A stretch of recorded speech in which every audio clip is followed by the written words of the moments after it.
सम्मानित साथियों, नमो बुद्धाय, जय भीम। आज के इस वीडियो में हम बात करेंगे धम्मचक्र प्रवर्तन दिवस की, जो कि इस बार 10 जुलाई 2025 को सेलिब्रेट किया जाएगा, मनाया जाएगा। बौद्धों के लिए ये दिन बहुत ही ऐतिहासिक है, बहुत ही यादगार दिन है और ये दिन एक उत्सव की तरह मनाया जाना चाहिए। आखिर इस दिन को ही धम्मचक्र प्रवर्तन दिवस क्यों मनाया जाता है? आखिर कौन सा घटनाक्रम इस दिन हुआ था? आषाढ़ पूर्णिमा का दिन, वो दिन बौद्धों के लिए कितना खास है, आज के इस वीडियो में हम बताएंगे। और साथ ही साथ हम आपको बता दें, अखिल भारतीय अनुसूचित जाति जनजाति कर्मचारी कल्याण एसोसिएशन अब आज का नई दिल्ली के द्वारा एक बड़ा निर्णय लिया गया है कि इस बार आषाढ़ पूर्णिमा के दिन सभी बौद्ध धम्मचक्र प्रवर्तन दिवस के रूप में 10 जुलाई 2025 को सेलिब्रेट करेंगे, उत्सव की भांति मनाएंगे।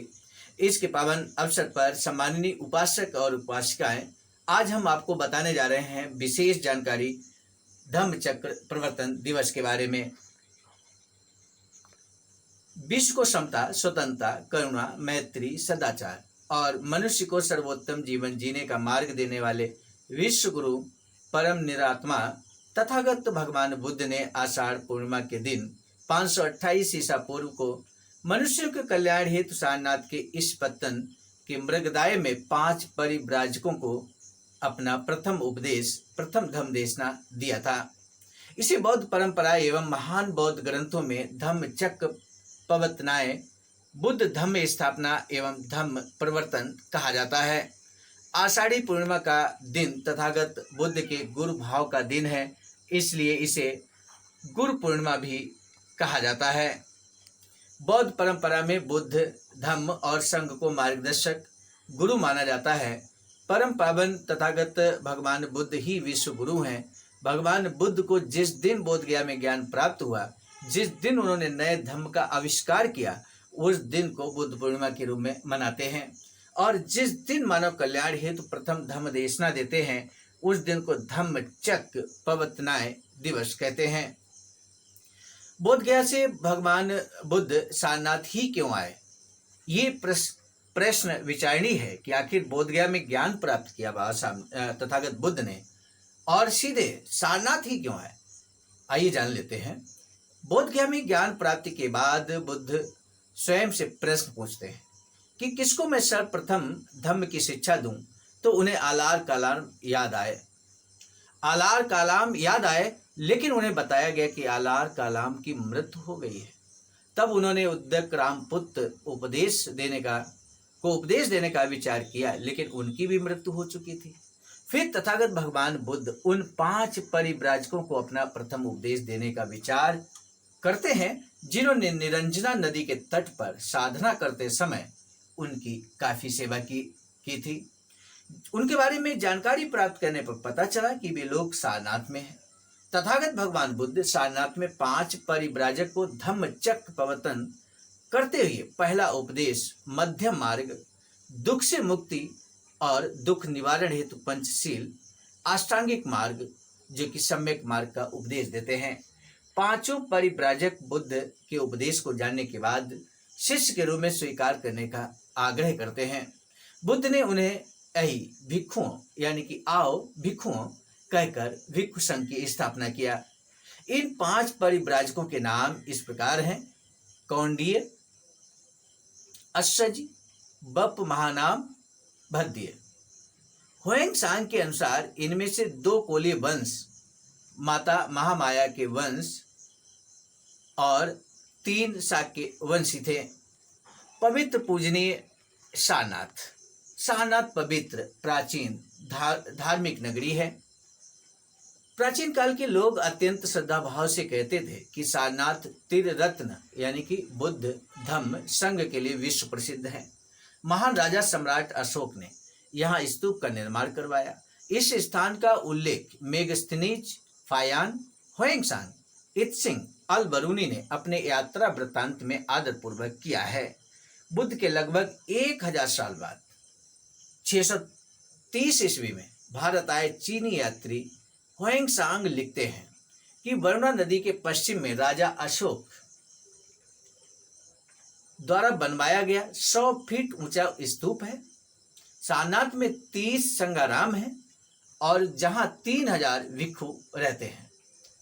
प्राचीन काल में भारत आए विदेशी यात्रियों की पुस्तकों के आधार पर ब्रिटिश काल में भारतीय पुरातत्व विभाग के महानिदेशक अलेक्जेंडर कनिंघम ने यहाँ खुदाई करवाई, जहां धमेक स्तूप और राष्ट्रीय प्रतीक अशोक स्तंभ निकला। सारनाथ में परम पूज्य बाबा साहब डॉक्टर अंबेडकर 25 नवंबर 1956 को सारनाथ में धम्मेक स्तूप की छाया में सभा को संबोधित करते हुए बाबा साहब कहते हैं कि बुद्ध के धम्म का केंद्रीय सिद्धांत समता है, उसे अब हमें स्वीकारना होगा। भगवान बुद्ध ने अपने धम्म की स्थापना दुनिया के दुखों को नाश करने के लिए की। जहां अन्य धर्म भगवान और इंसान के बीच संबंध जोड़ने वाले हैं, वहीं बुद्ध का धम्म मनुष्यों के आपसी संबंध प्रेम और करुणा के सिद्धांतों के सहारे जोड़ने वाला धम्म है। बुद्ध ने अपने इस धम्म के आचरण का आदर्श संघ के रूप में दुनिया के सामने रखा। बुद्ध के धम्म में कोई जात पात का भेदभाव नहीं है। समुद्र में मिलने वाली नदी जिस प्रकार समुद्र के साथ एक सार हो जाती है, उसी प्रकार तथागत बुद्ध के समाज में जातियां समाप्त होकर एक रूप हो जाती हैं। आप बौद्ध बनेंगे तो दुनिया भर के बौद्ध अनुयायी आपको अपना बंधु मानेंगे। आपकी आवाज का भी जवाब बगैर रहेंगे नहीं। सारनाथ का नाम कैसे पड़ा? ये स्थल मृगों का वन था, इसलिए इसे सारनाथ कहते हैं। सारनाथ यानी कि सारंग माने मृग भी होता है। इसे इस पत्तन भी कहते हैं क्योंकि पवित्र लोगों के उतरने यानी कि आने का स्थल भी है। मृगदाय माने हिरणों का वन। वर्षावास का आरंभ होता है। बौद्ध परंपरा में हर साल आषाढ़ पूर्णिमा से वर्षावास प्रारंभ होता है, जो अश्विन पूर्णिमा तक चलता है। इसलिए इसे चतुर्मास भी कहते हैं। चतुर्मास में वर्षावास 3 महीने का होता है। इस वर्षावास में बौद्ध भिक्षु किसी एक बुद्ध विहार में रहकर धम्म पद का अध्ययन अध्यापन करते हैं। धम्म प्रवर्तन दिवस को कैसे मनाएं, यानी कि धम्म चक्र प्रवर्तन दिवस को कैसे मनाएं? प्रातः सपरिवार तथागत भगवान बुद्ध को शास्त्र यानी कि मार्गदर्शक मानते हुए और उनके प्रति गुरु भाव रखते हुए बुद्ध वंदना करें। नजदीक के बुद्ध विहार में जाएं। भिक्षु संघ का सम्मान करते हुए क्षमता अनुसार दान करें। धम्म देशना सुने। मोबाइल फोन और सोशल मीडिया में धम्म प्रचार कर और उनके प्रति कृतज्ञता प्रकट करते हुए भगवान बुद्ध के फोटो का स्टेटस लगाएं। अपने घर में भिक्षु बुलाकर धम्म देशना करवाएं। अपने घरों पर पंचशील का झंडा लगाएं।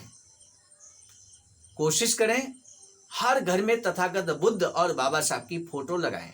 हर घर में मेरे साथियों, हर घर में तो तभी तथागत बुद्ध और बाबा साहब की फोटो लगेगी जब ये वीडियो आप उन तक पहुंचाएंगे, शेयर करेंगे ज्यादा से ज्यादा लोगों तक। जो भी लोग आपको जानते हैं, आप उन्हें जानते हैं, जो अम्बेडकरवादी हैं, बुद्धवादी हैं, उन तक ये वीडियो जरूर पहुंचना चाहिए, ताकि इस बार यानी कि 10 जुलाई 2025 को धूमधाम से आषाढ़ पूर्णिमा के दिन धम्म चक्र प्रवर्तन दिवस धूमधाम से मनाया जाए।